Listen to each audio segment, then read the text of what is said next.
Hi everyone. In my last video, I talked about beliefs, and I stated that I am one person who believes beliefs are the cornerstone of your life, your happiness.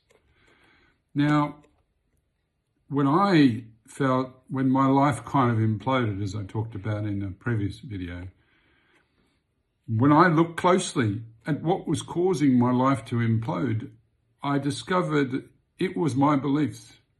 I was actually causing it. And many of the things that were causing the implosion were unconscious. I didn't know I had these beliefs until I dug into them. Now, I did a lot of research and I devoted my life for a number of years to this. And I looked at the world to see what effect beliefs, commonly held beliefs, were having on society. And what I did was put it in this book, which I've talked about before, called Where Your Happiness Hides. And it sets out what I believe are the key, there are 22 core beliefs I came back to that were affecting my life, but I saw them in just about everyone around me. They were very heavily conditioned beliefs. I actually came up with thousands, and in fact, probably had 80 sort of core beliefs, but I narrowed it down to 20. So, how do we discover our beliefs? Because if they're that important, how do we understand them, particularly if they're unconscious?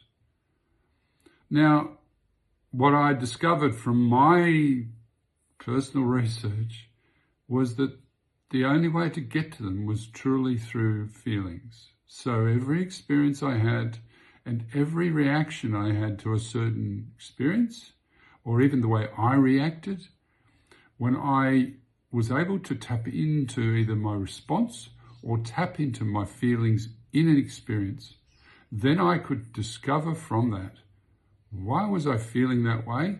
Why was I acting that way? And on just about every occasion, it came back to a belief, often a belief I didn't know I had. And then once I identified it, I could change it. But if I didn't do the work to identify the belief, then I had no chance of changing it.